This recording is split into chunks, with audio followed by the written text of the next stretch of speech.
जय श्री कृष्णा एवरीवन, कैसे हैं आप सब लोग। आई होप आप सब बहुत ही अच्छे होंगे। सो एग्जाम्स हो चुके हैं ख़त्म।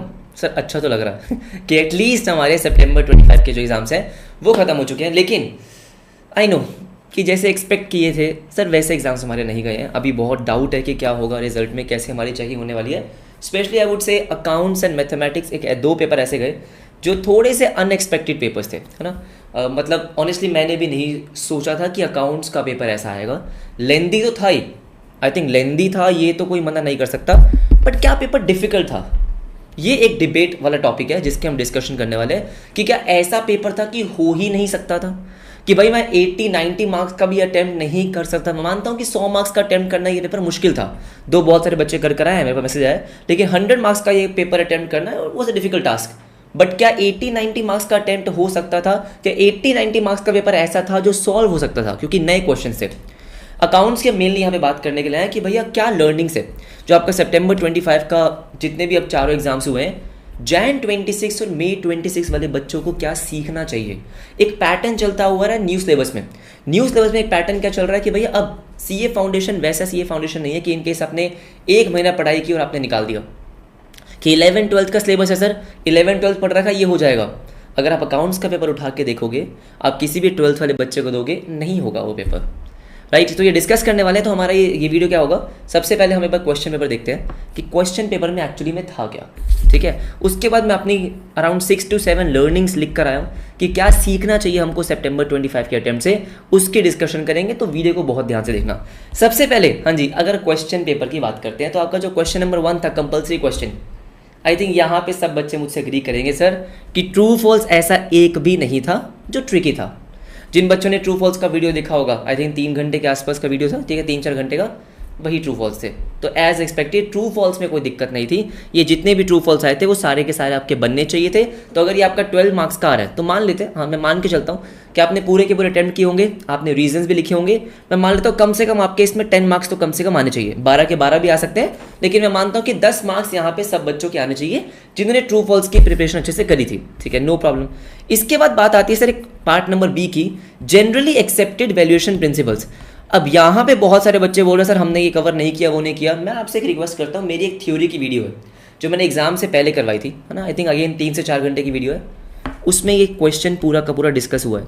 वैल्यूएशन प्रिंसिपल्स बेटा आपका चैप्टर 1 का एक यूनिट है कि भाई आपके 4 टाइप के वैल्यूएशन प्रिंसिपल्स होते हैं, हिस्टोरिकल कॉस्ट है, करंट कॉस्ट है, देन उसके बाद आपका एनआरवी है, प्रेजेंट वैल्यू है।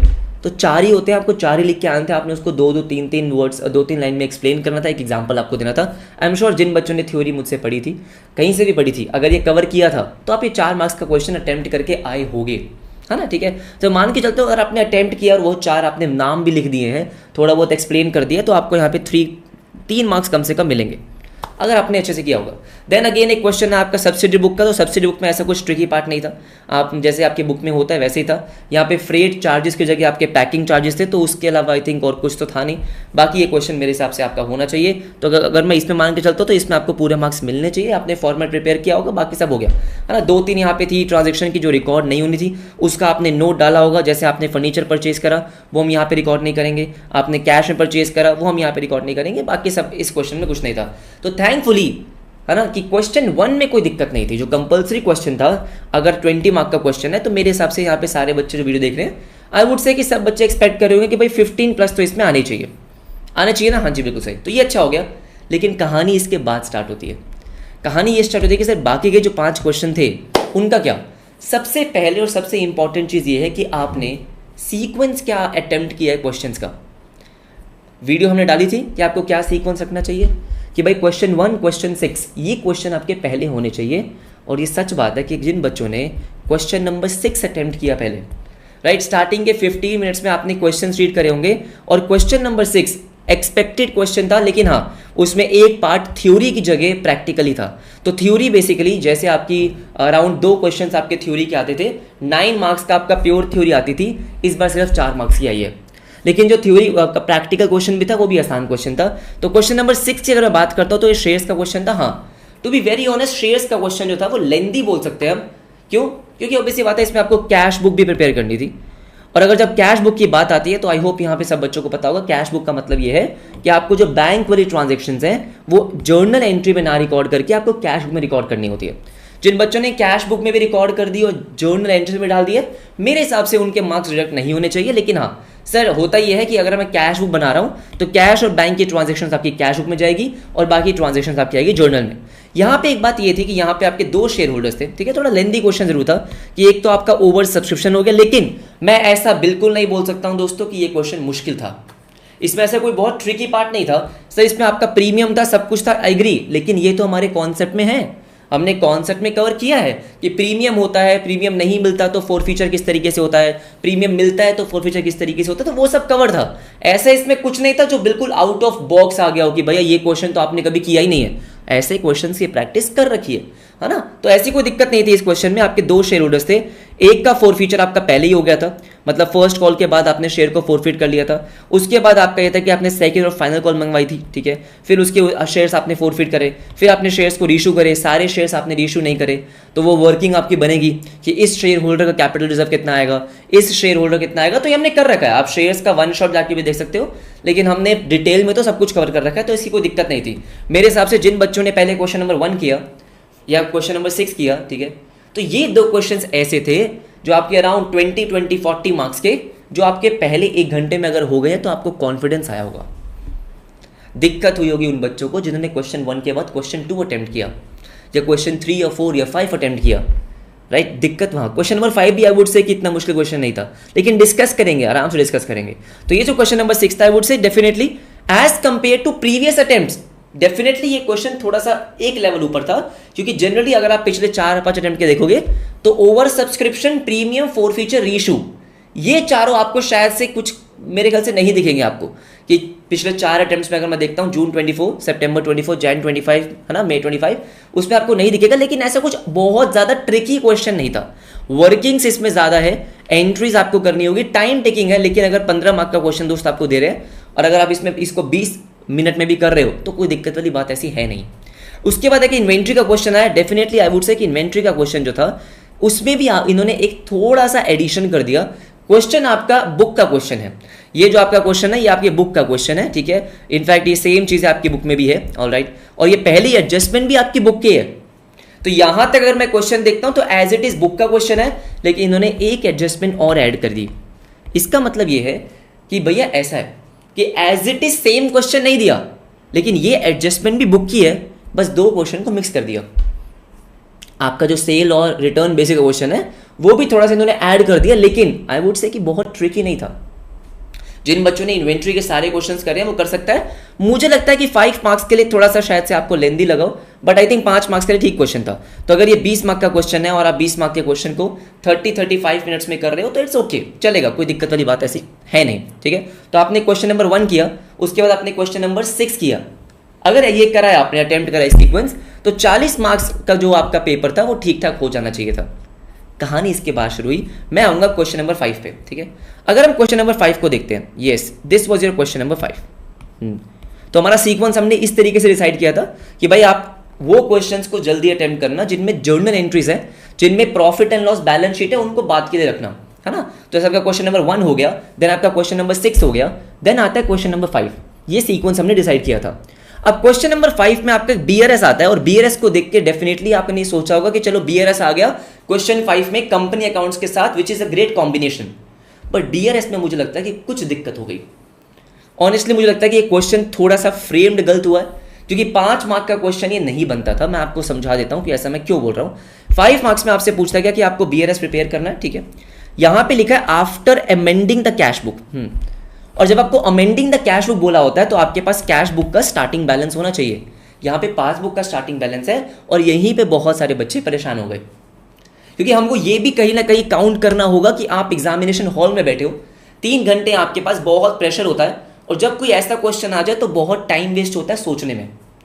मैं हमेशा बोलता हूँ कि 3 घंटे का पेपर आपका तब हो सकता है जब आपकी थिंकिंग स्पीड फास्ट होती है। राइटिंग स्पीड तो बेटा ओवर टाइम आपकी एकदम से फास्ट नहीं होती है, वो धीरे धीरे निकलती है, लेकिन थिंकिंग स्पीड फास्ट है कि आपने क्वेश्चन देखा और आंसर क्लिक हो गया, तब 3 घंटे में पेपर होता है। पॉइंट ये है कि ये क्वेश्चन आपका टाइम ले गया होगा सोचने में, और बहुत सारे बच्चों ने इसको छोड़ा भी होगा ऑप्शन में। क्योंकि अच्छी बात यह है कि बीआरएस के साथ एक ऑप्शन में था आपका bills of exchange, which was a expected question. है ना। हमने इंपॉर्टेंट क्वेश्चंस में अगर देखोगे तो ये मैंने कहा भी था कि मुझे एकोमोडेशन बिल इस बार नहीं लग रहा है, क्योंकि पिछले अटेम्प्ट में भी आया था, ठीक है, और इस बार मुझे रिन्यूअल रिटायरमेंट वाला क्वेश्चन लग रहा है, तो रिन्यूअल का क्वेश्चन आया था, which is okay. I think ये वाला क्वेश्चन जिन बच्चों ने अटेम्प्ट किया होगा, आई थिंक बेटर चॉइस था।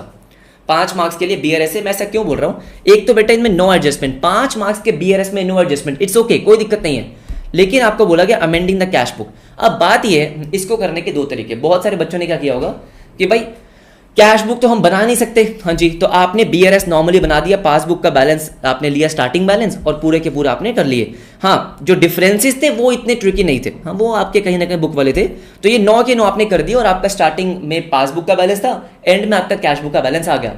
अगर इनकेस आपने ऐसा किया तो मुझे लगता है कि आपको मार्क्स मिलने चाहिए।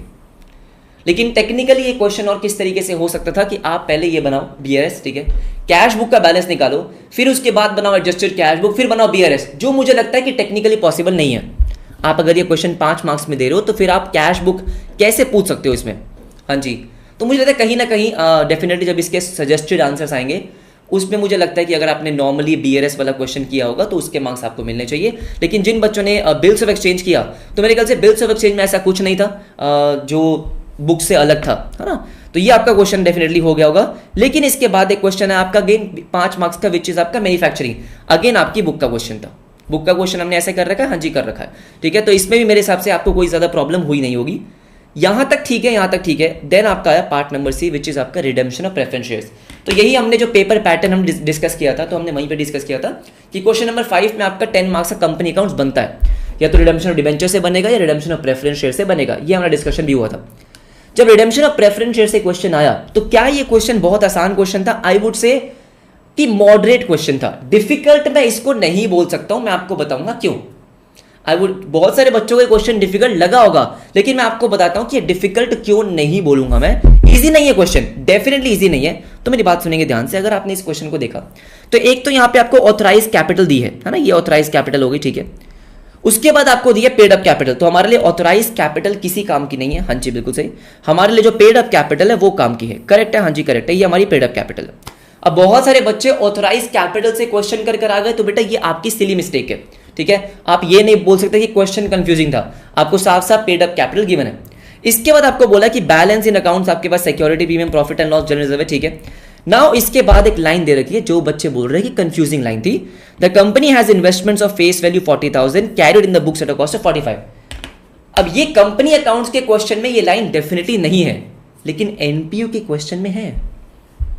एनपीओ में एक क्वेश्चन है जहां पे इन्वेस्टमेंट की बुक वैल्यू है, इन्वेस्टमेंट की फेस वैल्यू है। मैंने करवाया है, it's an RTP question, right, ठीक है, मैंने अपनी क्लास में करवा रखे।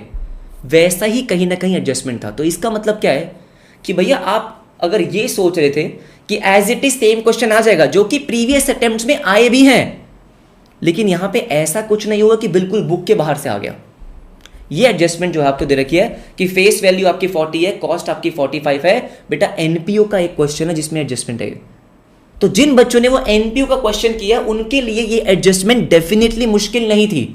अगर आप इन्वेस्टमेंट को बेच रहे हो, इसके बाद आपने इन्वेस्टमेंट को बेचा है, ठीक है, कंपनी ने रिडीम करा 10% प्रीमियम पे, कोई दिक्कत नहीं है। Partly by making issue of equity share, face value 150, premium 10%, ठीक है। फिर यहां पे बोला investments are sold at 110% of face value. तो बेटा पहली बात तो ये फेस वैल्यू 40 है, 110% है, तो 44 का बेचा, कॉस्ट आपकी 45 है, 1000 का लॉस है, सिंपल सी बात। हमने रिकॉर्ड करा बैंक 44, लॉस 1000 टू इन्वेस्टमेंट 45। तो ये बहुत ट्रिकी एडजस्टमेंट में मैं इसको कवर नहीं कर सकता हूं कि भाई ये बहुत डिफिकल्ट क्वेश्चन था। नहीं, अगर आपने कहीं ना कहीं क्वेश्चंस की प्रैक्टिस कर रहे हैं तो ये आपका होना चाहिए था। तो रिडेम्पशन ऑफ प्रेफरेंस शेयर्स को अगर आप ध्यान से देखोगे, उसके बाद अगर आप देखो कि all preference share holders have been paid off except to holders holding 500 shares, क्या ये बिल्कुल नई एडजस्टमेंट थी? Again the answer is no. बेटा एक क्वेश्चन है जहां पे आपको बोला वेयर अबाउट्स, याद आ रहा है कि भाई इन शेयर होल्डर्स के वेयर अबाउट्स नहीं मिल रहे, तो आपने इनकी पेमेंट नहीं करी है। वही क्वेश्चन है कि आपने इनको पेमेंट करनी है, 2 शेयर होल्डर्स का आप ड्यू की एंट्री पास कर रहे हो, लेकिन आप पेमेंट के टाइम पे बस ये 2 शेयर होल्डर्स को पेमेंट नहीं कर रहे हो। बेटा ऐसा क्वेश्चन भी, ऐसी एडजस्टमेंट भी कर रखी है। द पॉइंट इज कि हर क्वेश्चन से, मतलब कुछ अच्छे अच्छे क्वेश्चन से एक एक एडजस्टमेंट अच्छी उठा के क्वेश्चन मिक्स करना, हाँ जी। तो इतना तो हमें अब कहीं ना कहीं समझना पड़ेगा कि भाई डिट्टो क्वेश्चन तो नहीं आने वाला। इसीलिए जो हम करते हैं ना, इंपॉर्टेंट क्वेश्चंस करके जाएंगे हो जाएगा, वो अप्रोच अब नहीं चलने वाली, राइट। मैं सिर्फ बोलने के लिए नहीं बोल रहा हूं, राइट, ठीक है। जिन बच्चों ने भी डिटेल्ड स्टडी करी है वो खुद कमेंट करके बता सकते हैं कि ये जो आपका 10 मार्क का क्वेश्चन था बेटा ये डिफिकल्ट क्वेश्चन नहीं था, it is a new question I would से, क्योंकि न्यू एडजस्टमेंट्स हैं कि भाई आपकी रिडेम्पशन ऑफ प्रेफरेंस शेयर्स में एक फेस वैल्यू वाला इन्वेस्टमेंट आ गया या वेयर अबाउट्स आ गया, but it's not a difficult question. Section 55 हम सबको अप्लाई करने के लिए आता है कि भाई जब आपको सेक्शन 55 अप्लाई करना है तो आप फेस वैल्यू को कंसीडर करते हो, वही था क्वेश्चन में। तो question number 1, question number 6, question number 5 doable question थे। अगर ये मैं 60 मार्क्स के हिसाब से देखता हूं तो ये 60 मार्क्स का पेपर ऐसा था जो मैं ट्रिकी की कैटेगरी में नहीं डाल सकता, लेंदी की कैटेगरी में डेफिनेटली डाल सकता हूं कि भाई आपका क्वेश्चन नंबर 6 थोड़ा सा लेंदी हो गया क्योंकि वहां पे एक 5 मार्क्स का थ्योरी क्वेश्चन आता था जो लिखना जल्दी होता था, एक 5 मार्क का प्रैक्टिकल क्वेश्चन है। देन क्वेश्चन नंबर 5 में भी अगर आपने ये क्वेश्चन किया है, मैं मानता हूं कि क्वेश्चन नंबर 5 में आपने पहले BRS को रीड किया होगा, सोचा होगा, तो उसमें टाइम गया होगा, फिर आपने बिल्स ऑफ एक्सचेंज किया, तो बिल्स ऑफ एक्सचेंज का 5 मार्क का क्वेश्चन लेंदी है। ये मैं नहीं बोल रहा कि लेंदी नहीं है, इट्स लेंदी क्वेश्चन, ठीक है। उसके बाद आपका ये आया, ये क्वेश्चन आपका डायरेक्ट क्वेश्चन था, फिर इसमें भी कहीं ना कहीं अगर आपने क्वेश्चंस की उतनी सफिशिएंट प्रैक्टिस नहीं की थी तो ये भी आपको थोड़ा सा लेंदी लगा होगा, लेकिन ये लेंदी क्वेश्चन नहीं है। This is not a lengthy question. आपको प्रेफरेंस शेयर्स का रिडेम्पशन करना है और कुछ भी नहीं करना, तो प्रेफरेंस शेयर्स का रिडेम्पशन करना कोई लेंदी क्वेश्चन नहीं होता। इन 3 क्वेश्चंस में मेरे को लगता है कि उतनी प्रॉब्लम नहीं होनी चाहिए। इतना तो लेवल हमको कहीं ना कहीं इंक्रीज करना पड़ेगा, अपनी कॉन्सेप्चुअल क्लैरिटी। जिन बच्चों के कॉन्सेप्ट क्लियर है, जिनको पता है कि प्रेफरेंस शेयर्स का रिडेम्पशन करना है, उसमें इन्वेस्टमेंट का कोई रोल नहीं होता है ना। सेक्शन 55 में इन्वेस्टमेंट का देयर इज नो रोल। आपको बोला इक्विटी शेयर्स आपने इशू करें, उसका फेस वैल्यू लिया, प्रेफरेंस शेयर जो आपको रिडीम करना है उसका फेस वैल्यू लिया, जो बाकी बच गया उसका कैपिटल रिडम्पशन रिजर्व बनाया, तो it's not a difficult question. It just कि भाई आपने क्वेश्चंस की सफिशिएंट प्रैक्टिस करी कि नहीं करी। नाउ जहां पे पेपर थोड़ा सा कहीं ना कहीं आपको परेशान किया वो थे आपके बाकी के 3 क्वेश्चन, जिसमें से आपको 2 क्वेश्चंस करने थे। तो अब बात आती है कि सर ये 3 क्वेश्चंस हमने इसी सीक्वेंस में करे हैं, आई होप इसके बाद कौन सा क्वेश्चन। तो बेटा मैं क्वेश्चन नंबर 2 पे आना चाहूंगा, क्योंकि हमने क्लास में डिस्कस किया था कि क्वेश्चन नंबर 2 जनरली आसान क्वेश्चन आता है और ऐसा माना गया है कि क्वेश्चन नंबर 2 इस पेपर का सबसे मुश्किल क्वेश्चन था। डिस्कस करेंगे कि क्या ये सच है, क्या क्वेश्चन नंबर 2 सच में आपके पेपर का सबसे मुश्किल क्वेश्चन था। तो बेटा क्वेश्चन नंबर 2 में पहला पार्ट ऐसा है जो शायद से आपकी बुक में, शायद से क्या आपकी बुक में, आपके PYQ में, आपके RTP में, आपके MTB में आपने शायद कभी देखा ही नहीं है। It is a brand new question, और अगर क्योंकि ब्रांड न्यू क्वेश्चन है तो ऑटोमेटिकली बच्चों ने इसको डाल दिया क्या, डिफिकल्ट की कैटेगरी में। लेकिन हो सकता है मुझे कमेंट सेक्शन में बहुत सारे बच्चे बोले कि सर आपके लिए बोलना आसान है, लेकिन मैं बोलने के लिए नहीं बोल रहा हूँ। मैं आपसे एक सिंपल सी बात बोलता हूँ। डेप्रिसिएशन का हमने रिवीजन किया था, उसके लास्ट के आई थिंक 10 मिनट में अगर आप प्ले करोगे तो आपको 10 मिनट में दिखेगा कि मैंने आपको वहाँ पे बोला क्या कि स्ट्रेट लाइन मेथड। मैं बोलने के लिए नहीं बोल रहा हूँ बेटा, आप जाके प्लीज़ चेक कर सकते हो। मैंने डिटेल्ड, जब मैं अपने एप्लीकेशन पे कोर्स करवाते हैं तो वहाँ पे एक जो मेथड है, कौन सा मेथड है, सम ऑफ ईयर्स, वहाँ पे हम उसकी प्रॉपरली प्रैक्टिस करते हैं। इनफैक्ट जब मैंने आपको यूट्यूब पे रिवीजन कराई तब भी मैंने कहा, मैंने आपके यूट्यूब रिवीजन में 3 मेथड कराए थे, SLM, WDV और आपका सम ऑफ ईयर्स डिजिट, और लास्ट में कहा था कि कभी एग्जाम में आया नहीं है लेकिन इंपॉर्टेंट है, आ सकता है। अब इन केस मैं आपको बताऊं, ये क्वेश्चन बहुत सारे बच्चे अटेम्प्ट कर आया जिनको सम ऑफ ईयर्स डिजिट आता था, क्योंकि इस क्वेश्चन में अगर देखा जाए, दिस क्वेश्चन इज, पहली बात लेंदी क्वेश्चन, ठीक है, डेफिनेट लेंदी क्वेश्चन था। इस क्वेश्चन में आपसे पूछा क्या गया, machine account provision for depreciation machine disposal. तो क्या आपकी बुक में ऐसा क्वेश्चन है जहां पे आपको तीनों प्रिपेयर करने हैं? The answer is yes. कि सर मशीन अकाउंट बनता कैसे है, हमको आता है। मशीन डिस्पोजल कैसे बनता है, प्रोविजन फॉर डेप्रिसिएशन कैसे बनता है, हमने प्रैक्टिस करी है। इट्स जस्ट कि डेप्रिसिएशन कैलकुलेट करने का मेथड यहां पे SLM WDV नहीं है, सम ऑफ ईयर्स डिजिट है। Definitely it's a very good question. मैं इसको इजी कैटेगरी में नहीं डाल रहा हूं, लेकिन बेटा अगर आप मुझे बोलोगे सर ये तो आउट ऑफ बॉक्स क्वेश्चन, मतलब कि आउट ऑफ आपके बुक क्वेश्चन था, आउट ऑफ कॉन्सेप्ट था, नहीं, आपको सम ऑफ ईयर्स निकालना था, जो कि हम इजीली निकाल सकते हैं। सम ऑफ ईयर्स का एक सिंपल सा फॉर्मूला होता है, उससे आप निकाल सकते हो, ठीक है। यहाँ पे आपका कहीं ना कहीं वो एस्टीमेट भी चेंज हुआ है। यहाँ पे बोला गया था कि the same date the estimated useful life remaining is reassessed 3 years with 10,000 scrap value. तो आपने दोबारा से उसको कैलकुलेट करना था। लेकिन मैं दिल पे हाथ रख के बोलूँ, ये वैसा क्वेश्चन है जो आपके बिल्कुल कॉन्सेप्ट को बिल्कुल पीक लेवल पे टेस्ट करता है कि भाई आपके कॉन्सेप्ट कितने स्ट्रांग है। क्योंकि सम ऑफ ईयर्स डिजिट अगर आपको आता है तो आप इस क्वेश्चन को अटेम्प्ट करना शुरू करेंगे। चेंज इन यूजफुल लाइफ आपका हुआ है, हाँ जी, उसके बाद आप उसको सॉल्व करेंगे, और फिर ये तीनों। तो डेप्रिसिएशन का इससे बेटर क्वेश्चन मुझे लगता नहीं है कि आज की डेट तक कभी भी पेपर में आया।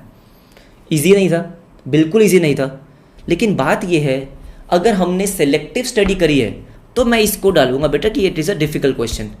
लेकिन कोई बच्चा ऐसा देख रहा है, हाँ जी, ये मैं अपने बोलूँगा अपने सारे बच्चों को जिन्होंने एक्चुअली में डिटेल में स्टडी करी है, मैं हमेशा से बोलता हूँ कि बेटा कि कॉन्सेप्ट आपको कोई नहीं छोड़ना चाहिए।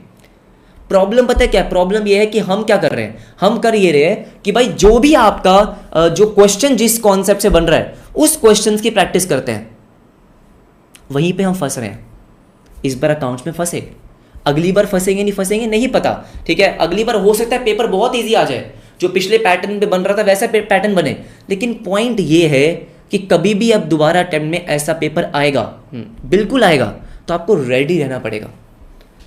और इसके लिए कुछ अलग नहीं करना है, जो आपके स्टडी मैट में कॉन्सेप्ट्स हैं वो आपको सारे के सारे आने चाहिए, राइट, ठीक है। तो ये जो क्वेश्चन था डेफिनेटली मैं इसका पूरा सॉल्यूशन डालूंगा, मैंने बैठ के इसको सॉल्व किया है, राइट। अगर ये 8 मार्क का क्वेश्चन है तो आई थिंक जिसने ज़्यादा सोचने में टाइम वेस्ट नहीं करा तो वो ये क्वेश्चन अराउंड 15 to 80 मिनट्स में सॉल्व कर सकता है, या मैक्स 20 मिनट्स में।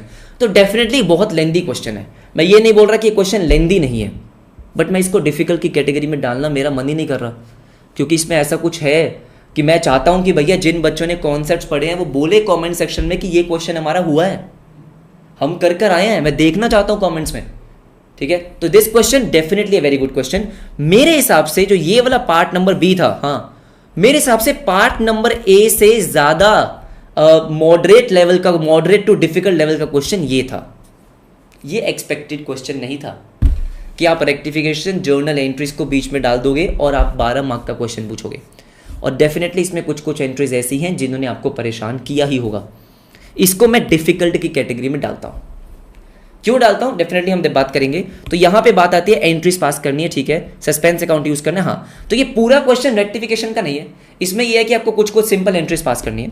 आपका जो पहला पार्ट है ये मेरे ख्याल से हो जाएगा, ऐसा आपका कहीं ना कहीं बुक में भी है कि जिसमें आपका ट्रेड डिस्काउंट दे दिया, ठीक है। देन उसके बाद आपका क्या है कि 50% रिसीव हो गया, जिसमें से 2/3 आपको चेक से मिला, 2/3 आपको वो मिला। अब इसमें भी कहीं ना कहीं क्या है, CGST SGST डाल दिया। लेकिन जर्नल के चैप्टर में हम CGST SGST की प्रैक्टिस करते हैं, तो ऐसा नहीं है कि आपके बुक में नहीं है। मैं बार बार ये बोल रहा हूं कि जो बच्चे बोल रहे हैं कि सर बहुत ही मुश्किल पेपर था, बेटा बिल्कुल मैं नहीं बोल रहा कि आसान था, बट मैं आपसे बस एक ही क्वेश्चन पूछ रहा हूं कि मुझे वो बताओ कि जो आपकी बुक के बाहर से आया। मैं ये मान के चलता हूं कि न्यू क्वेश्चंस हैं, ये कभी हमने, शायद आपने कभी ज्यादा प्रैक्टिस नहीं भी किया होगा। CGST SGST आपने पढ़ा, हाँ जी पढ़ा, कोई दिक्कत नहीं है, लेकिन सर PYQs में हमको इतना नहीं दिखा है, एक आधे अटेम्प्ट में आया हुआ, हाँ इतना नहीं दिखा है, ऐसा क्वेश्चन हमको नहीं दिखा है। हाँ, मैं आपसे बस इतना पूछ रहा हूँ क्या कॉन्सेप्ट के बाहर था, यही आपको समझना पड़ेगा। मैथ्स का पेपर भी जिस तरीके से गया, राइट, ठीक है, this paper is definitely a reality check कि भैया CA फाउंडेशन अब उस लेवल का होगा कि आपके कॉन्सेप्ट बहुत स्ट्रांग होने चाहिए। आप लास्ट का 1 महीना, हाँ जी, वन शॉट से पढ़ के देयर इज नो गारंटी कि आप CA फाउंडेशन क्लियर कर देंगे, सिंपल सी बात है। बात समझ रहे हैं, ये रियलिटी चेक है उन सब बच्चों के लिए जिनका Jan 26 May 26 में पेपर है, and definitely for us teachers as well, not just for students, for teachers as well, कि भैया अब हमको भी थोड़ा लेवल और इंक्रीज करना ही पड़ेगा। अब बात समझो, कॉन्सेप्ट अभी भी बेटा ऐसा कुछ नहीं है, आप बच्चों से पूछ सकते हो, कॉन्सेप्ट सारे क्लास में कवर थे, लेकिन बहुत सारे कॉन्सेप्ट ऐसे होते हैं जिनके ज़्यादा क्वेश्चंस हमारी बुक्स में नहीं है। अब हमको उन कॉन्सेप्ट से क्वेश्चंस बनाने होंगे और आपको प्रैक्टिस करवानी होगी डेफिनेटली, राइट। तो ये आपका पूरा का पूरा क्वेश्चन है। आई वुड से कि इसमें सेकेंड आपका ठीक था, ये थर्ड अगेन आपकी बुक का है, लेकिन इसमें CGST SGST डाल दिया, आई थिंक हो जाएगा आपको। जहाँ पे जिनको बच्चों को पता होगा, जहाँ पे आपका परचेज अकाउंट क्रेडिट होता है वहाँ पे उसका इनपुट भी क्रेडिट होता है ना, जहाँ पे आपका आउटपुट रिवर्स हो रहा है, जैसे सेल आपका रिवर्स हो रहा है, तो ऐसे कुछ क्वेश्चंस थे, ठीक है। आई थिंक ये आपका रेक्टिफिकेशन का क्वेश्चन है। फिफ्थ अगेन आपका बुक का सिमिलर क्वेश्चन था, उसमें कुछ दिक्कत नहीं थी। Sixth was a good question, लेकिन डुएबल है कि भाई अपने परचेज बुक में पोस्टिंग गलत कर दी, वो सब चीज़ें, ठीक है। जैसे आपका 7th और 8th है, मुझे लगता है कि ये काफ़ी अच्छे थे कि आपने क्रेडिट नोट इशू किया। तो पहला कॉन्सेप्ट तो ये कि क्रेडिट नोट किस में होता है, और मैंने ये आपको रिविजन के टाइम पे कराया थ्योरी में कि मैंने आपको वो आइडेंटिफाई करवाया था कि क्रेडिट नोट कब इशू करते हैं, डेबिट नोट कब इशू करते हैं, ठीक है। फिर उसके साथ ये था कि भाई अगर क्रेडिट नोट आप इशू कर रहे हो तो CGST SGST भी रिवर्स होगा। उसके बाद अगेन सेकंड आपका अगेन दोबारा से आ गया था 8 कि क्रेडिट नोट इशू कर रहे हो, दोबारा से आपका रिवर्स होगा, ठीक है। 9th आपकी बुक में है, राइट, 10th भी आपका हो गया। तो आई वुड से कि ये जो आपके 12 नंबर का ये क्वेश्चन था, it was a very good question. इसको ईजी लेवल में तो हम बिल्कुल नहीं डाल सकते हैं, लेकिन हाँ हो गए होंगे। आई थिंक अगर 10 ट्रांजेक्शन है, मैं ये नहीं बोलता कि इसमें आपके 10 के 10 पूरे सही हो गए होंगे, 10 के 10 पूरे सही हुए हैं तो well done, but I would से कि 10 में से 7 to 8 ट्रांजेक्शन डुएबल है। हो सकता है कुछ बच्चे 7th 8th में फंस गए हो सकता है कुछ बच्चे फर्स्ट में फंस गए हो, लेकिन हाँ this was a tricky question. तो बात ये आती है कि क्वेश्चन 2 हमें अटेम्प्ट करना चाहिए था क्या? तो बेटा ये आपको स्टार्टिंग के 15 मिनट में डिसाइड करना था कि अगर आपने ऐसे ये सम ऑफ ईयर्स पढ़ा है तो आई थिंक ये आप क्वेश्चन अटेम्प्ट कर सकते थे, और इसके बाद ये वाला क्वेश्चन अगर CGST SGST पढ़ा तो अटेम्प्ट कर सकते थे। बहुत सारे बच्चों ने किया भी है। तो आई वुड से अगर आपने ये दोनों, ये मेन कॉन्सेप्ट जो अगर इन दोनों में देखें तो न्यू कॉन्सेप्ट्स है, इतने वो कॉन्सेप्ट नहीं है जो प्रीवियस ईयर क्वेश्चंस में आ रखे हैं। सम ऑफ ईयर्स तो आया ही नहीं हुआ है, ठीक है। उसके बाद CGST SGST इतना तो बिल्कुल भी नहीं आया हुआ है कि आपका GST डाल दिया उन्होंने। तो डेफिनेटली ए गुड क्वेश्चन, हाँ ठीक है, ऐसे क्वेश्चन से हमको और प्रैक्टिस करनी होगी। फिर बात आती है क्वेश्चन नंबर 3 की। अब क्वेश्चन नंबर 3, 4 ये दो क्वेश्चंस ऐसे मुझे लगता है कि फ्रेमिंग बहुत गलत हुई, कि पेपर सेट करने में मुझे लगता है कि कुछ ना कुछ यहाँ पे गलती हुई है, क्योंकि ये बहुत ही लेंथी क्वेश्चन है। ये दोनों क्वेश्चंस ऐसे थे जहाँ पे अगर मुझे एक चूज करना है, तो अगर मैं एग्जाम दे रहा होता तो मैं question number 1, question number 6, question number 5 और सेकंड क्वेश्चन में कहीं ना कहीं अटेम्प्ट कर लेता, क्योंकि टाइम कम लगता। अगर आप 12 मार्क्स का देख रहे हो तो जिन बच्चों के कॉन्सेप्ट क्लियर हैं तो उनको 12 मार्क का क्वेश्चन में जी मेरे ख्याल से ये क्वेश्चन 15 to 20 मिनट्स में हो गया, 20 मिनट्स मान लेते हैं फिर भी। लेकिन जो बाकी आपके 12 मार्क के क्वेश्चन है वो बहुत लेंथी क्वेश्चन है। अगर हम बात कर रहे हैं सर क्वेश्चन नंबर 3 की, यस क्वेश्चन नंबर 3 में आपके सामने है, ये है इनकम्प्लीट रिकॉर्ड का क्वेश्चन। यहाँ पे सब बच्चे एग्री करेंगे कि इनकम्प्लीट रिकॉर्ड का क्वेश्चन बहुत ट्रिकी नहीं है। आई होप आपको ऐसा ना लगाओ, क्योंकि कोई भी एडजस्टमेंट ऐसी नहीं है जो मतलब बहुत देख के समझ में ना आए, लेकिन बहुत लेंथी है। मैंने सॉल्व करा है, ठीक है, तो डेफिनेटली बहुत लेंथी क्वेश्चन है, बिल्कुल लेंथी क्वेश्चन है। तो 12 मार्क्स के हिसाब से इनकम्प्लीट रिकॉर्ड डाल दिया। अगर ये क्वेश्चन सेट हो रहा है तो हम डेफिनेटली एक्सपेक्ट करते हैं कि भाई सेकंड पार्ट आपका, या तो इसमें आप एक नॉर्मल 5 या 8 मार्क का दे रहे हो तो 8 मार्क का आप कोई भी सिंपल सा क्वेश्चन दो जो लेंथी ना हो। 8 मार्क्स का आपको डालना चाहिए था इसमें BRS, 8 मार्क का आपको इसमें डालना चाहिए था, या कोई भी छोटा सा क्वेश्चन, ठीक है, बिल्स ऑफ एक्सचेंज का छोटा क्वेश्चन, या आप डालते इसमें रेक्टिफिकेशन का छोटा क्वेश्चन, लेकिन कोई छोटा क्वेश्चन आपको इसमें डालना चाहिए था। लेकिन इसमें हुआ क्या, जो हम सेकंड पार्ट में आए, यस सेकंड पार्ट आपका आया इस 8 मार्क्स का, जो कि गुडविल था। मैं इसको छोटा, पहली बात तो गुडविल का क्वेश्चन ये लेंथी नहीं है, लेंथी नहीं है, बट बेटा it's a very very time taking question. क्यों, दोनों में फर्क है। सॉल्व करते टाइम उतना टाइम नहीं लगेगा जितना सोचने में लगेगा, क्योंकि ये क्वेश्चन कहीं नहीं देखा होगा आपने। सर ये क्वेश्चन ऐसा था जिसमें मल्टीपल बार एडमिशंस हुए, राइट, ठीक है। तो ये क्वेश्चन ऐसा था जिसको मैं डालता हूं डेफिनेटली एक थोड़ा सा मॉडरेट टू डिफिकल्ट कैटेगरी में। जब इसको मैं आपको सॉल्व करवाऊंगा ना तो आपको लगेगा सर ये तो क्वेश्चन आसान था, लेकिन मैं अगर एक स्टूडेंट पॉइंट ऑफ व्यू से सोचता हूं, जो कि मैं सोच रहा हूं कि ये क्वेश्चन क्योंकि आपने पहले कभी देखा नहीं, हाँ जी ठीक है, तो हो सकता है कि एक तो आपको टाइम लगाओ क्योंकि आपको मल्टीपल बार एंट्रीज को देखना था, मल्टीपल बार रेशियो मैं सॉल्व करवा दूंगा। लेकिन ये क्वेश्चन मुझे लगता है कि ये क्वेश्चन यहाँ पे ना डाल के कोई सिंपल सा क्वेश्चन डालते। तो क्वेश्चन नंबर 3 जो है, हाँ जी, जिन बच्चों को ये क्वेश्चन क्लिक हो गया कि भाई आपको गुडविल की वर्किंग वगैरह दिखानी है, हर एडमिशन पे आपको एंट्री पास करके दिखानी है, वो सब चीज़ें तो हो जाएगा, है ना, ठीक है, हो जाएगा। लेकिन अगेन डेफिनेटली आई थिंक इस क्वेश्चन को करने में अगर 20 मार्क का क्वेश्चन है, आई वुड से कि पॉसिबल कि आपको 30 मिनट्स या उससे ऊपर लग जाए, 30 मिनट्स के आसपास लग जाए, 30 मिनट कम से कम लग जाएंगे। तो टाइम टेकिंग क्वेश्चन था, टाइम टेकिंग क्वेश्चन था। तो क्या क्वेश्चन नंबर 4 करना चाहिए था, लेकिन अब 4 में क्या हुआ, 4 में आपका जो पहला पार्ट था, अगेन 4 का पहले पार्ट में आए, यस आपका क्वेश्चन था ये कितने का, 12 मार्क्स का, ईजी क्वेश्चन की कैटेगरी में मैं इसको डाल रहा हूँ। लेकिन प्रॉब्लम क्या हो गई कि बहुत सारे बच्चों के साथ ऐसा होता है कि वो पूरा क्वेश्चन नहीं पढ़ते, जो कि हम भी कई बार ऐसा करते हैं कि भाई स्टार्ट कर दिया हमने एडजस्टमेंट से और यहाँ पे लिखा था रिवैल्यूएशन अकाउंट। क्या लिखा था, रिवैल्यूएशन अकाउंट। अब जब हम क्वेश्चन स्टार्ट करते हैं तो हम क्या करते हैं कि अच्छा रिवैल्यूएशन अकाउंट बनाना है, हमने उसका फॉर्मेट तैयार किया और हम एडजस्टमेंट से स्टार्ट कर देते हैं, जो कि गलत नहीं है। लेकिन इसमें एक प्रॉब्लम क्या हो गई कि जब आप आखिरी एडजस्टमेंट पे आए तो आपको बोला गया values of assets and liabilities remain the same. And I am sure यहाँ पे बच्चों को थोड़ी सी प्रॉब्लम हो गई होगी कि सर हमको यहाँ पे मेमोरेंडम रिवैल्यूएशन प्रिपेयर करना था। हाँ जी, अब memorandum revaluation is not a difficult concept, हमने क्लास में कवर किया, बिल्कुल एडमिशन में हमने मेमोरेंडम रिवैल्यूएशन बनाया है। लेकिन इसके साथ साथ इसमें एक चीज़ और थी विच इज़ हिडन गुडविल, कि ये जो आपका पहला था विच इज़ हिडन गुडविल। हाँ, तो मतलब मुझे लगता है कि अगेन 12 मार्क के लिए थोड़ा सा लेंदी क्वेश्चन हो गया। एंड लेंदी नॉट इन, देखो मैं जब लेंदी बोल रहा हूँ ना, मैं ये नहीं बोल रहा कि क्वेश्चन को सॉल्व करने में बहुत टाइम लग रहा है, लेकिन बहुत सारे लोग ये काउंट नहीं करते हैं कि भैया सोचने में टाइम लगता है। जब आप क्वेश्चन को रीड कर रहे हो, हाँ जी, तो क्लिक कर रहा है नहीं कर रहा, अब आपने शुरू कर दिया, ठीक है, हिडन गुडविल आपको निकालनी है। हिडन गुडविल निकालना कोई बहुत मुश्किल बात नहीं है, आपने न्यू कैपिटल निकाला, ठीक है, फिर उसका ओल्ड कैपिटल निकाला, उसमें रिजर्व ऐड कर दिया, तो not a difficult question. I am sure everybody would agree कि it's not a difficult question, लेकिन हिडन गुडविल भी है। फिर उसके बाद हम जब आगे आए, हाँ जी, बहुत सारे बच्चों ने रिवैल्यूएशन बना दिया, फिर मैं ये देख रहा हूँ, फिर मैंने उसको कट किया, अगर मैं एज अ स्टूडेंट देख रहा हूँ तो मेरे साथ ऐसा ही होता कि होता ये कि रीवैल्यूएशन अकाउंट हम बनाते, ठीक है, मैं पूरा क्वेश्चन एज इट इज जैसे नॉर्मल सॉल्व करते हैं हम वैसे ही सॉल्व करते, तो ये कहीं ना कहीं दिक्कत होगी। जिन बच्चों ने क्वेश्चन पहले पूरा का पूरा रीड कर लिया होगा, मान लो स्टार्टिंग के 15 मिनट जो आपका रीडिंग टाइम होता है उसमें आपने अगर इस क्वेश्चन को रीड कर लिया होगा, आप बच गए होगे। लेकिन अगेन आई वुड से कि यार क्यों, मतलब या तो आप यहाँ पे रीवैल्यूएशन ना लिख के मेमोरेंडम रीवैल्यूएशन लिख देते, मतलब कहीं तो बच्चों को समझ में आ जाता। लेकिन हाँ, मैं इसको डिफिकल्ट की कैटेगरी में नहीं डालूंगा कि भैया ये बहुत डिफिकल्ट क्वेश्चन था, ऐसा नहीं था कि ये डूएबल क्वेश्चन नहीं था। लेकिन अगेन अगर हर क्वेश्चन लेंदी है तो 3 घंटे में कैसे सॉल्व होगा, तो पेपर तो ऑटोमेटिकली आपका 100 मार्क का सॉल्व करना मुश्किल हो गया, राइट। ठीक है, ठीक है, ये वाला पार्ट हुआ। एंड सेकंड आपका अब इसमें था कि 12 मार्क का ये क्वेश्चन आपने डाला जिसको सॉल्व करने में टाइम लग गया। आप इतने लेंदी क्वेश्चन के साथ इनकम एक्सपेंडिचर कैसे एक्सपेक्ट कर रहे हो यार। अब मैं मानता हूं कि इनकम एक्सपेंडिचर में एडजस्टमेंट ज्यादा नहीं थी, सब्सक्रिप्शन की एडजस्टमेंट थी, आई एग्री, ठीक है, सिंपल। उसके बाद कुछ आपका फंड बेस्ड अकाउंटिंग था, कुछ आपकी थोड़ी बहुत और एडजस्टमेंट थी, बट अगेन आपको इनकम एक्सपेंडिचर बनाना है, फिर उसके बाद आपका कैपिटल फंड का ओपनिंग बैलेंस आपको निकालना है, तो अगेन थोड़ा लेंदी क्वेश्चन ये भी हो गया।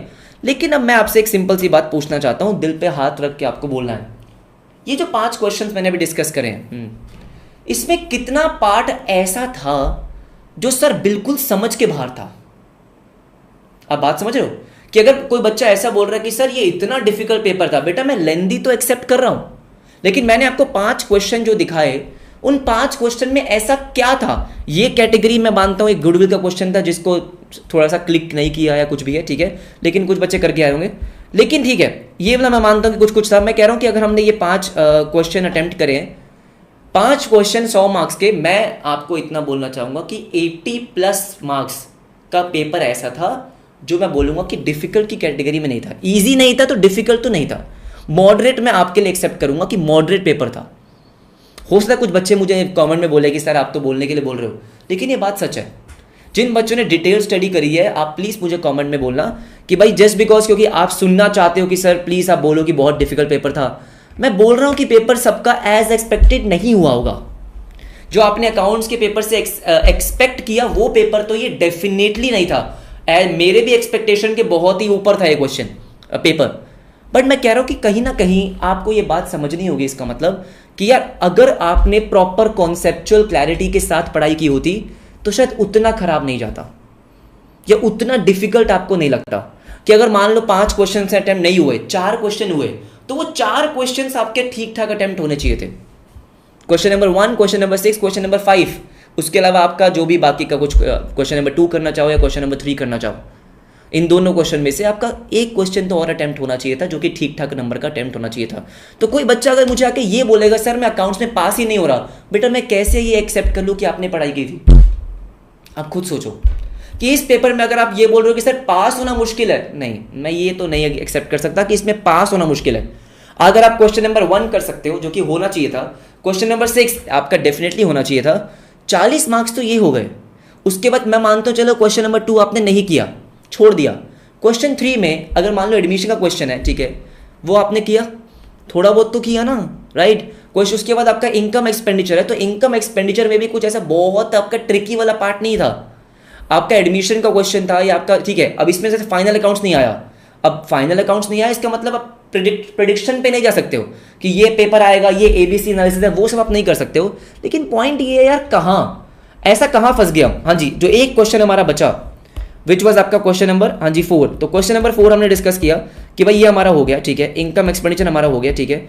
तो भाई अब मैं ये नहीं समझ पा रहा हूँ कि जितने बच्चों ने बोला है कि सर ये बहुत ही डिफिकल्ट पेपर था, मॉडरेट पेपर था, ठीक है, मॉडरेट से थोड़ा ऊपर बोल सकते हो आप, ठीक है, लेकिन आई वुडंट से कि यार ये इतना डिफिकल्ट था कि आप पास ना हो रहे हो। इतना ज़रूर था कि 100 में से आप 90+ एक्सपेक्ट करो, नहीं मैं नहीं करूँगा। अगर किसी बच्चे के इस पर 90+ आ रहे हैं तो भाई साहब बहुत ही बढ़िया प्रिपरेशन आपकी थी, लेकिन 90+ यहाँ पे नहीं आएंगे। मैं ये बिल्कुल मान के चलता हूँ कि भाई पिछली बार बहुत सारे बच्चों के आए हैं ना, मैं ये नहीं बोलूँगा सिर्फ मेरे बच्चों के आए हैं, लेकिन बहुत सारे बच्चों के 80s 90s में मार्क्स आए हैं। मैं इस बार वो एक्सपेक्ट नहीं कर रहा हूँ, लेकिन मैं ये भी एक्सपेक्ट नहीं कर रहा हूँ कि यार आप पास नहीं हो रहे हो। मेरे को बहुत दुख हो रहा है कि जब बच्चे कमेंट लिख रहे हैं कि सर पास होना मुश्किल है। यार ऐसा थोड़ी था यार, इतना वो थोड़ी था कि आपके 40 नंबर नहीं बन रहे। क्या बात कर रहे हो यार। अगर अकाउंट्स के पेपर में आप ऐसा बोलोगे मुझे कि भैया 40 नंबर नहीं बन रहे तो बहुत दिक्कत है। इसका मतलब कहीं ना कहीं ये है कि फिर नहीं थी प्रिपरेशन, आपको एक्सेप्ट करना पड़ेगा कि उतना लेवल का प्रिपरेशन नहीं था। तो भाई सबसे पहले जो मई आपका जैन 26 में पेपर दे रहे हैं, मई 26 में पेपर दे रहे हैं, ये छोड़ दो। अगर आपको लगता है ये इंपॉर्टेंट चैप्टर है, डिसोल्यूशन आया ही नहीं, फाइनल अकाउंट्स आया ही नहीं, कर लो एबीसी एनालिसिस। किसने बोला था जर्नल का क्वेश्चन आ जाएगा 12 मार्क्स में प्लस थोड़ा रेक्टिफिकेशन?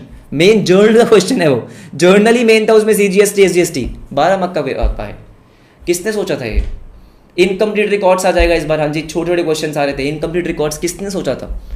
तो भैया ऐसा है कि आप इसको ना छोड़ दो कि आप एक्सपेक्ट कर सकते हो कि इस चैप्टर से आएगा, इस चैप्टर से नहीं आएगा। थ्योरी आपकी 9 मार्क्स की 4 मार्क्स की आ रही है, तो आपको 100% कवरेज करनी ही होगी अगर आपको सीए फाउंडेशन क्लियर करना है तो। फिर जो सेकंड पार्ट है, यस, कि सिर्फ एंड में, अब बहुत सारे बच्चे जब मेरे मैराथन सेशंस में आते हैं बोलते हैं सर इतना कर लें पास हो जाएंगे। नहीं होगे बेटा आप पास, अगर आप सिर्फ इंपॉर्टेंट क्वेश्चंस को करके जा रहे हो। सम ऑफ ईयर्स आपने नहीं पढ़ा, for example redemption of preference shares आप नहीं पढ़ के गए, 10 मार्क का क्वेश्चन आ गया, तो कैसे आप एक्सपेक्ट कर रहे हो यार? इन्वेंट्री छोड़ दिया, सर हम फाइनल अकाउंट्स पढ़ के जा रहे हैं, हम ये पढ़ के जा रहे हैं, क्या 40 नंबर आ जाएंगे? बेटा आप नहीं आ सकते। आप बात समझ रहे हो, राइट? ठीक है। जो बच्चे थ्योरी ट्रू फॉल्स नहीं करके गए, ट्रू फॉल्स बेटा आपके स्ट्रेट फॉरवर्ड 12 मार्क्स थे। जिन बच्चों ने सिर्फ, मैंने कहा था कि थ्योरी ट्रू फॉल्स मिला के आई थिंक जो मेरी डिटेल्ड वीडियो भी है वो 6 घंटे का है, उसका 1.5 में देखो 4 घंटे में खत्म है। तो 4 से 5 घंटे में आपके अभी भी इस पेपर में 16 मार्क्स बने हैं। उतने ही करना था बस, थ्योरी वाला भी कवर था, ट्रू फॉल्स भी आपके सारे कवर थे, ठीक है। अब बात जब स्पीड की आती है, मैं हमेशा बोलता हूं कि अकाउंट्स में राइटिंग स्पीड से ज़्यादा थिंकिंग स्पीड इंपॉर्टेंट होती है। और थिंकिंग स्पीड डेवलप होती है आपकी किससे? थिंकिंग स्पीड डेवलप होती है आपकी सोचने से, आपकी बेसिकली क्वेश्चंस प्रैक्टिस करने से। जितने ज़्यादा क्वेश्चंस आप प्रैक्टिस करते हो, जितने ज़्यादा कॉन्सेप्ट आपके स्ट्रांग होते हैं, थिंकिंग स्पीड आपकी इंप्रूव होती है। आप बात समझ रहे हो, राइट? जिस बच्चे ने, सर फॉर एग्जांपल, जिस बच्चे ने इनकम्प्लीट रिकॉर्ड्स बहुत बार प्रैक्टिस कर रखा है, उसको पता है कि भाई कौन कौन से वर्किंग नोट्स बनने हैं, कौन कौन सी एंट्री कहाँ कहाँ जानी है, ये थिंकिंग स्पीड होती है। राइटिंग स्पीड पे इतना मत, ये राइटिंग स्पीड मेरी स्लो है, उससे नहीं फर्क पड़ता है इतना, थोड़ा बहुत फर्क पड़ता है, उतना नहीं पड़ता। लेकिन क्वेश्चन देखते ही क्लिक होना, ये कब आता है? जब कॉन्सेप्ट आपने इतने मल्टीपल बार रिवाइज कर लिए हैं। सम ऑफ ईयर्स देखते ही आपको पूरा का पूरा कॉन्सेप्ट आता है कि सम ऑफ ईयर्स कैसे करना है। सीजीएसटी एसजीएसटी का पूरा कॉन्सेप्ट आता है कि कब रिवर्स करना है, कब कैसे डेबिट करना है, कब क्रेडिट करना है। तो होती है वो स्पीड, तब जाके ऐसा पेपर आपका 3 घंटे में कंप्लीट होता है। आई नो बहुत ही कम बच्चों का 3 घंटे में कंप्लीट हुआ है, तो आई एग्री कि पेपर बहुत लेंथी था, ठीक है। मल्टीपल रिविजन्स किस चीज़ की? कॉन्सेप्ट्स के साथ साथ क्वेश्चन दोनों। कॉन्सेप्ट बेटा जो आपके नोट्स होते हैं ना, ये सब बहुत सारे बच्चे यहाँ पे एग्री करेंगे, लिखना कमेंट सेक्शन में। थे आपके पास आपके नोट्स? जिन बच्चों ने कोर्स परचेज कर रखा है उनके पास तो थे। आप सेल्फ स्टडी कर रहे हो, आपके पास नोट्स थे? नहीं थे। लास्ट के 2-3 दिनों में अगर आपने वो नोट्स रिवाइज किए होते, हाँ जी, तो बेटा ऑब्वियस सी बात है ना कि जब एग्जाम में आया, हिडन गुडविल का कॉन्सेप्ट आया, आपका सम ऑफ ईयर्स आया, सेक्शन 55 आया, ये सब कॉन्सेप्ट्स है। कॉन्सेप्ट पढ़ते ही आपका बनता है।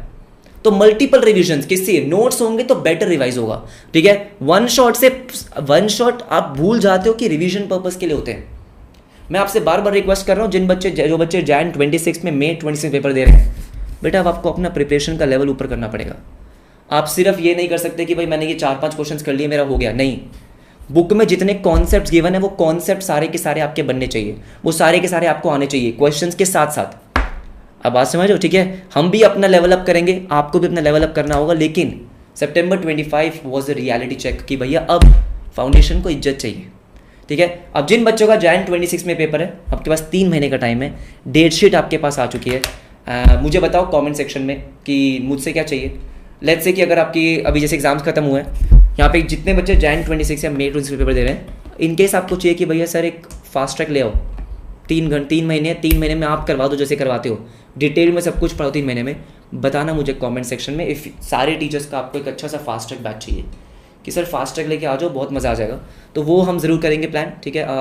वीडियो भी आ जाएगी आपके पास कि भैया 3 महीने में बढ़िया सी एक प्रिपरेशन करवा दो हमको, कि जिसमें हमारे कॉन्सेप्ट बहुत स्ट्रॉन्ग हो जाए, साथ में क्वेश्चंस भी।